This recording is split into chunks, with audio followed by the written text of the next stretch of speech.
¿Qué tal? Muy buenos días, tardes, noches, dependiendo de qué tiempo nos vean. Les saluda Ramis Bernoy junto a Hanska Romero, de parte del Instituto Peruano de Ciencias Penales y Criminología, INPEC.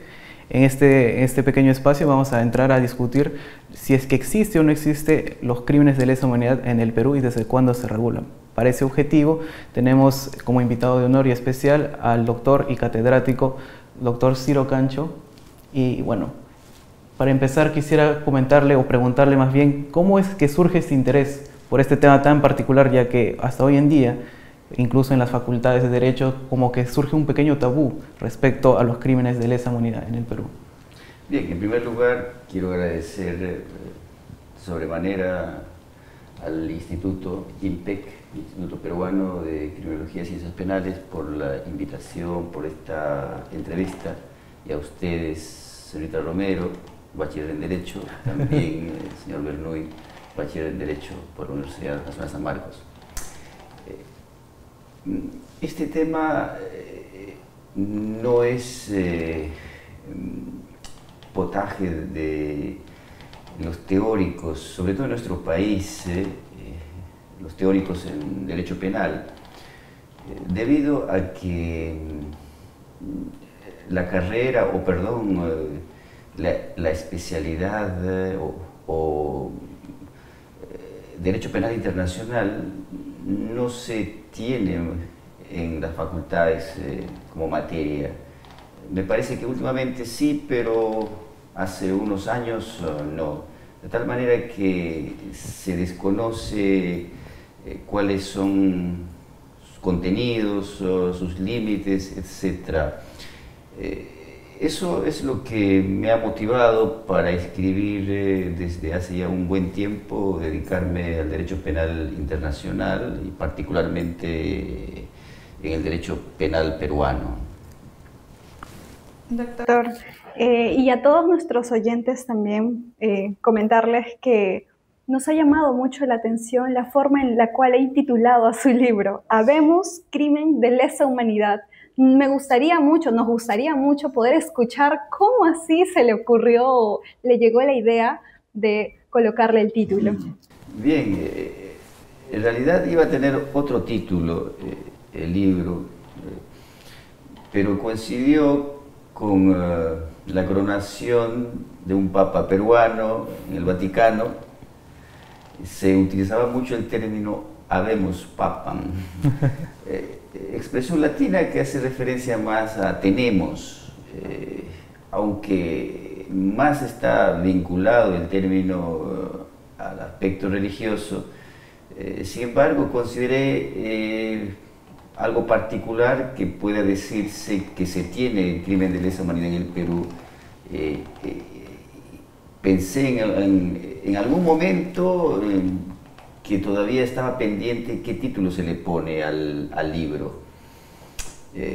Llegó a mi mente eso de habemos, por esa época en que se hacían mucho eco de la coronación de un papa peruano, ¿no?, en el Vaticano. En realidad,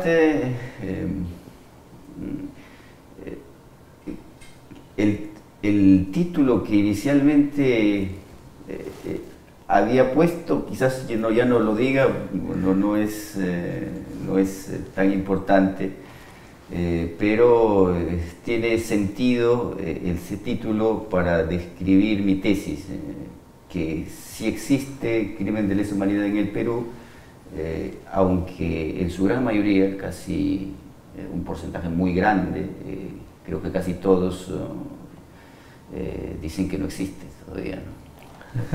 Precisamente de eso vamos a ir abordando en la entrevista de hoy. Sí, correcto, doctor.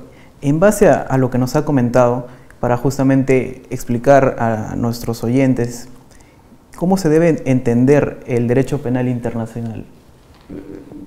De manera muy simple, el derecho penal internacional trata de 4 crímenes: el crimen de genocidio, el crimen de lesa humanidad, el crimen de guerra y el crimen de agresión. Son únicamente los 4 que pertenecen al contenido, el estudio del derecho penal internacional, que debe distinguirse de los crímenes transnacionales, por ejemplo, como lavado de activos, corrupción de funcionarios, trata de personas, etcétera, que no son crímenes internacionales, sino delitos transnacionales que a veces se suele confundir, ¿no? Sí, justamente esa diferencia va a la importancia de la persecución, tengo entendido. Sí, estos crímenes se persiguen prima facie, en principio, en sede nacional, porque también se cree que estos crímenes son perseguidos o procesados, en el caso se discute solamente en la Corte Penal Internacional, a través de su fiscalía. La primera opción es que el Estado Nacional se encargue de la persecución de estos crímenes. En tanto no haya posibilidad, por razones políticas, se presente crisis, no haya condiciones, etcétera, o haya un procesamiento fraudulento en sede nacional, la Fiscalía de la Corte Penal Internacional se hace cargo por el principio de complementariedad, que está en el penúltimo párrafo del preámbulo del Estatuto de Roma. Correcto. Y en el artículo 1 también del Estatuto de Roma. Pero eso es por el principio de complementariedad. Correcto. En principio aquí se procesa. Si ahora se configuraría un posible crimen internacional, cualquiera de los cuatro, en el Estado peruano, aquí, en el Perú. Correcto, doctor. Entonces, doctor, para poder ingresar un poco más a lo que ha venido abordando en su libro respecto a la pregunta, ¿existe el tipo penal de crimen de lesa humanidad?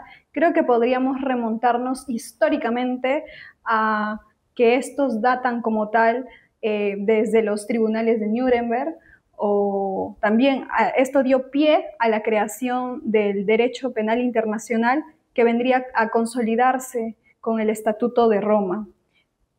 Asimismo, en el transcurso de la lectura que pude darle a su libro, había un apartado que me llamó mucho la atención, que mencionaba que el derecho penal internacional es una criatura que nació con malformaciones y que requería de una cirugía jurídica. ¿Podría, por favor, comentarnos un poco acerca de ello? Mire, el derecho penal internacional, en terminología mía, digo, sí, que nace con malformaciones debido a que este estatuto de Nuremberg de 1945, el 8 de agosto de 1945, tuvo una pequeña reforma el 6 de octubre de ese mismo año, se dio ex post facto, después de los hechos. Eso es innegable. Para sucesos que habían ocurrido durante la guerra, 1939 a 1945. Eso implicaba algo muy particular, que colisionaba, que ofendía y resentía el principio de legalidad, la lex previa. No existía previamente esos crímenes formalmente hablando, en un estatuto, en un código penal. Entonces, se dio en 1945 con la Carta de Londres, Estatuto de Nuremberg, y se aplicó retroactivamente. Entonces, eso lo considero una malformación, pero fue así. Y hay teorías que explican la legitimidad de ese actuar, pero es un dato fáctico innegable. Luego, un año más tarde, con el Estatuto para el Lejano Oriente, del 19 de enero de 1945, de la misma manera, para condenar a los criminales nipones de esa época, se aplicó también retroactivamente. Después de muchos años, ya en 1993, con el Estatuto de Yugoslavia, se crea el 93 con efectos retroactivos al 91. Un año más tarde, el Estatuto del Tribunal Internacional de Ruanda, en 1994, se da también la retroactividad de un año, desde noviembre a enero de 1994. esa malformación requería una cirugía jurídica que se lleva a cabo, por cierto, en 1998, con el Estatuto de Roma. Y con el Estatuto de Roma, el artículo 24, 22, 24, el artículo 24 particularmente, se prohíbe la aplicación retroactiva.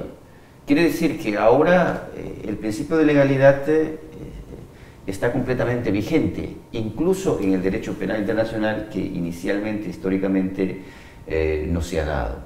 Pero a eso debo añadir que otros tribunales híbridos también tuvieron aplicación retroactiva. Y era común, es una característica particular del derecho penal internacional la aplicación retroactiva. Eso sucedió con los paneles especiales de Dili del 2000, el Tribunal para Sierra Leona del 2002, con efectos retroactivos desde 1996, el Tribunal de Camboya para los hechos de la que el 75 al 79-80 con la dictadura de Pol Pot en Camboya.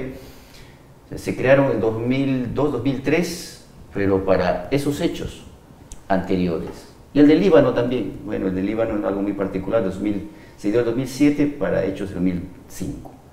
¿Se da cuenta? Esas malformaciones han sido corrientes, es una característica sustancial en el derecho penal internacional. Y otra cosa es discutir sobre la legitimación, claro. O sea, criticar eso, o que no se dio, si es alguien partidario tal vez del derecho natural, etc. Pero eso son otras discusiones. Gracias. En la misma línea, doctor, justamente para complementar lo que menciona, mucho se ha cuestionado sobre que el derecho penal internacional quita, entre comillas, la soberanía del Estado-Nación. Sin embargo, en la lectura de su libro menciona los principios de universalidad, el principio de justicia universal. ¿Cómo estos principios justifican, por así decirlo, muy entre comillas, que se quita la potestad del Estado-Nación? Sí, eso es muy interesante. Mire, y yo he explicado de manera muy ágil, quizás lo resuma mucho más, que cuando alguien tiene un problema privado, de una obligación, de una deuda mutua, por ejemplo, las partes son los interesados. Los interesados, no existe ningún problema. Pero si se comete algún delito de persecución pública, la víctima puede ser que perdone, no le interese. La Fiscalía asume el caso de oficio. La afrenta ya no es solo a la víctima, sino a toda la sociedad peruana. Pero en el caso de los crímenes internacionales, si alguien comete genocidio, no solamente afrenta a la víctima, al Estado peruano, sino a la comunidad internacional. Y la comunidad internacional es el que se preocupa, es un legislador, no tenemos un congreso, un legislativo internacional, pero hay algo parecido, la comunidad internacional discute la política criminal del derecho penal internacional. Establece que delitos pueden ser considerados como crímenes internacionales. Entonces, cuando ellos establecen, y hay adecuación, y los estados asumen esa legislación en un estado de ciudadanía de estados, no podemos decir que, bueno, el Estado peruano está al margen de esas decisiones del orden internacional y yo no las cumplo. Claro. De eso surge el principio de justicia, el principio de universalidad, que en principio las leyes vinculadas con el derecho penal internacional es de aplicación para todas las naciones, sin excepción. Claro. Y en base a eso, en su libro hay una frase muy particular que lo noté y que nos puede complementar o mencionar con respecto a ese Leviatán internacional que justamente... Sí, bueno, en el derecho nacional, para explicar a través del contrato social, que es una teoría muy usual para la legitimación de la dación de las leyes, es que cuando se crea el Estado, sociedad-Estado, uno pierde parte de su libertad a cambio de seguridad que le brinda el Estado, es el Leviatán. En el ámbito internacional, el Estado pierde pierde soberanía a cambio de seguridad internacional. Seguridad para que se pueda sancionar crímenes que afectan a toda la humanidad, como genocidio, lesa humanidad, crimen de guerra, de agresión. De tal manera que uno se convierte en ciudadano cosmopolita. Es un ciudadano de la nación, por cierto, pero al mismo tiempo es un ciudadano universal. De modo que uno puede responder respecto a las leyes penales peruanas, pero también respecto a las leyes penales internacionales. El contrato social, en mi criterio, se expande y se llama contrato social ampliado, donde participan ya no individuos, sino estados que están a veces en estado de naturaleza, como Estados Unidos, como Corea del Norte o Rusia, etcétera, que de todas maneras hay estados, ¿no? Así como individuos que no quieren pues, aceptar el orden jurídico. Pero eso es normal que ocurra. Eso no desdice para nada el hecho de que exista un orden, el contrato social, entendido como una ficción a partir de la filosofía para legitimar, ¿no?, la aplicación y la existencia del orden jurídico internacional. Pero eso se encontraría vinculado a lo que comentaba también en su libro acerca del contrato social ampliado, ¿no? Sí. Y que esto de alguna u otra forma menciona, ¿no?, que la persecución penal de estos crímenes atañe a todas las naciones porque atentan a las fibras más sensibles de la paz y seguridad internacionales. Surge a lo largo de también la lectura del libro una cuestión respecto a si las normas penales internacionales son autoaplicativas, y esto se encuentra vinculado también al principio de reserva de ley. No sé si nos pudiera comentar un poquito. Sí, tiene vinculación con lo anterior. Cuando uno escribe, trata de que las ideas o las consecuencias jurídicas, el labrado parta de una idea para que sea de entendimiento como un sistema articulado. ¿Cómo dice lo que se me estaba preguntando? Respecto a si las normas penales internacionales son autoaplicativas. Bien, sí. En mi concepto son autoaplicativas, por cuanto los estados, por el hecho de no suscribir o no ratificar el Estatuto de Roma, por ejemplo, estén al margen de las consecuencias jurídicas al cometer crímenes internacionales. La mora siempre debe ser un gravamen contra aquel que no se adecúa al orden jurídico. En el Perú, sin embargo, hay voces muy autorizadas, hasta hace poco, pero después de la ley 32.107 no sé qué cosas van a decir, pero sí mencionaban que como nuestro país no ha incorporado, perdón, no ha ratificado, pero no lo ha desarrollado en su legislación interna, el Estatuto de Roma no se puede aplicar directamente. Eso atenta a la reserva de la ley penal. Claro, la reserva de ley penal quiere decir que el legislativo es el que establece, describe las normas penales. En el derecho penal internacional no se puede aplicar esto, el principio de reserva de ley penal, o en todo caso debe ser entendido la reserva de ley penal en el sentido de que hay un legislativo, entre comillas, de la comunidad internacional que establece las leyes penales internacionales. En ese sentido sí se cumple con la reserva de ley penal, pero no en el sentido de un legislativo nacional, ¿no? El legislativo nacional solamente decreta normas penales internas. Hay algunos que dicen, bueno, pues tiene que ser desarrollado. Bueno, con eso se cumpliría la reserva de la ley penal, pero no es necesario para la aplicación de las normas penales internacionales ese procedimiento, porque rige también la aplicación total del estatuto sin que se haya desarrollado en la legislación interna. Hay una forma de incorporación del estatuto de esa manera, ¿no? La incorporación total. Pero ahora con esta nueva ley tenemos una incorporación por referencia. Sí, sí. Justamente a lo que comentaba, añadirle, ¿cuáles son esas características que hace un delito de lesa humanidad?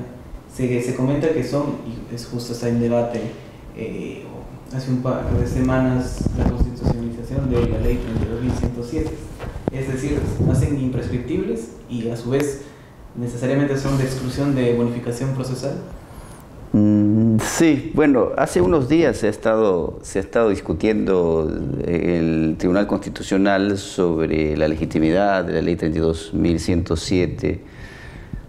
La verdad es una discusión un poco pueril, sin mucha trascendencia, porque esa ley 32.107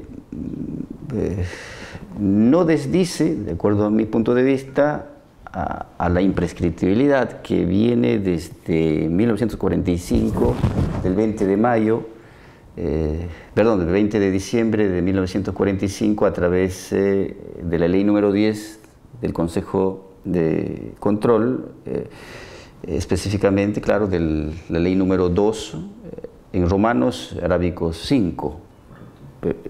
Desde esa fecha, por el principio de universalidad y por el principio de irreversibilidad, ninguna legislación posterior puede desconocer la imprescriptibilidad.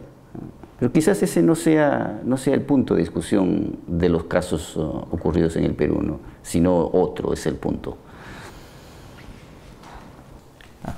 Bueno, en su libro también se comenta, justamente en el capítulo 2, y es muy, o al menos a mí sí me llamó la atención, que lo denomine eslabones.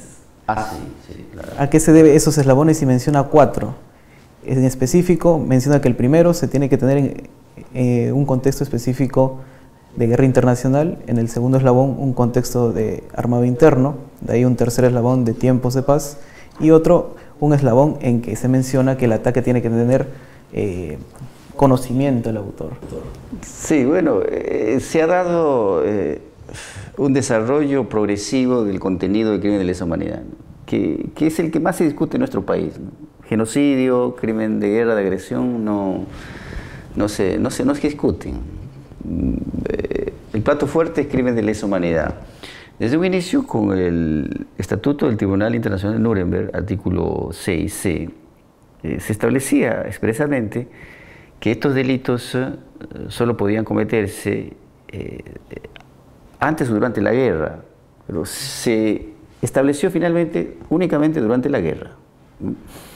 Ese es el contexto, de tal manera que no se puede a alguien investigar o procesar si es que dicho crimen no se cometió en ese contexto.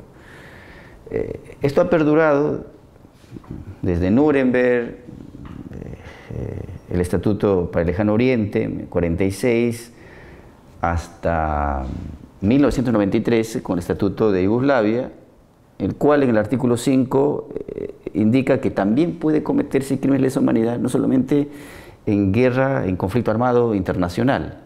Eso de precisión me faltaba, creo, con el Estatuto de Nuremberg. El conflicto de guerra o contexto de guerra, no solamente cualquier guerra, sino un conflicto armado internacional como fue la Segunda Guerra Mundial. De Yugoslavia no, ya no exige conflicto armado internacional, sino conflicto armado interno, como una guerra civil, como ocurrió en esa época con la antigua Yugoslavia entre los distintos estados, ¿no? Como Serbia, Montenegro, Croacia, y entre otros estados que forman parte de la antigua Yugoslavia, ¿no? Y con el Estatuto del Tribunal Internacional para Ruanda, que sería el tercer eslabón, el crimen de lesa humanidad ya no requiere ninguno de esos dos contextos, pero puede darse, ¿no? Pero no se requiere. O sea, conflicto armado internacional ya no se requiere. Conflicto armado interno tampoco se requiere. También en tiempos de paz pueden cometerse, y eso es lo que ha ocurrido entre los Hutus y los Tutsis en esa época de 1994. Y nacen los primeros, de manera casi definida, los elementos de ataque generalizado, sistemático, contra población civil. Y ese es el tercer eslabón. Y el cuarto definitivo es con el Estatuto de Roma, que ahora está vigente, que se añade para la configuración de crímenes de lesa humanidad. No es necesario, no se dice, pero ahí está. Conflicto armado internacional no se requiere. Conflicto armado interno tampoco.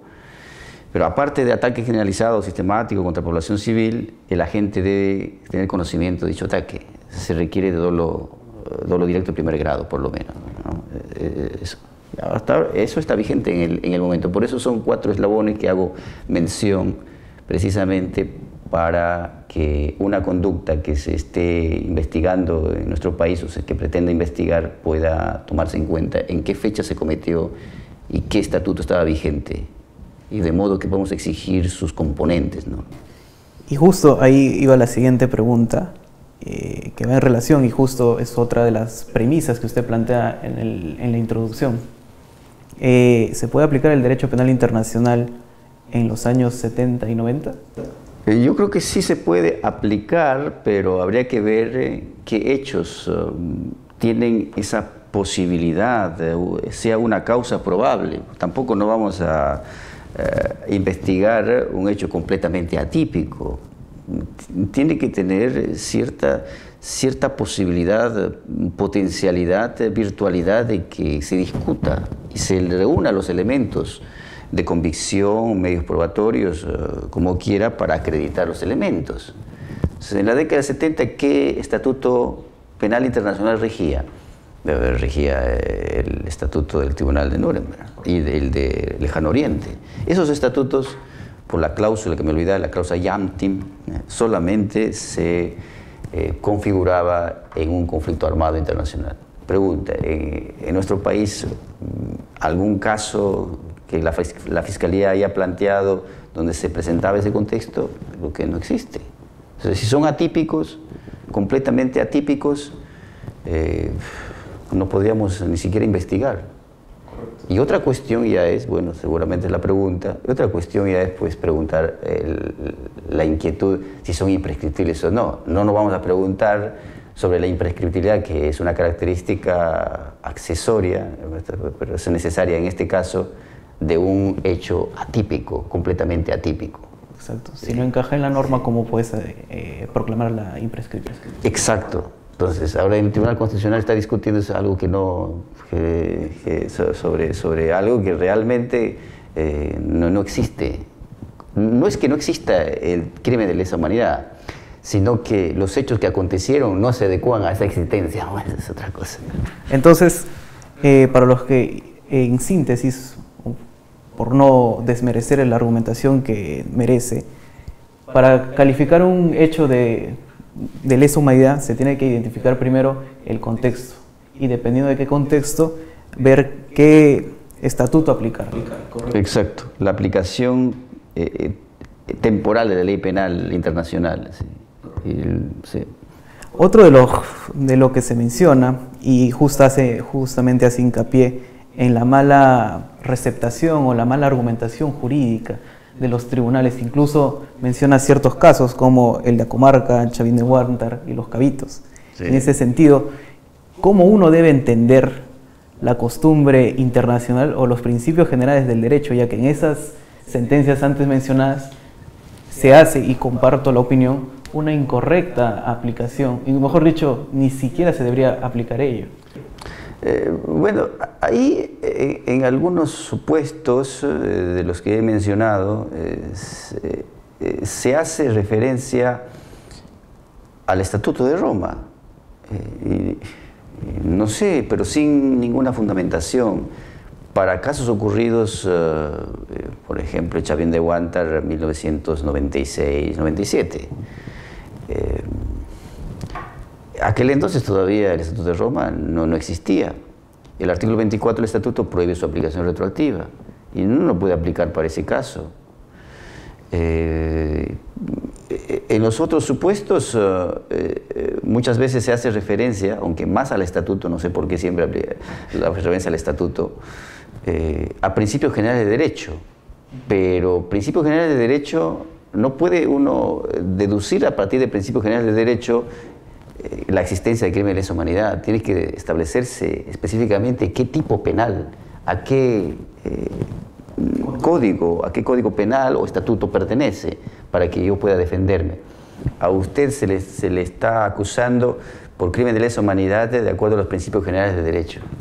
Eso es imposible. Eso no se ha dado en ningún momento. Vale, doctor.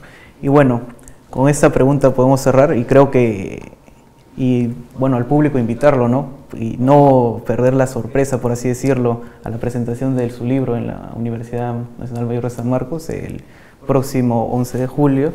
Y bueno, la pregunta es la siguiente, y algo breve nada más.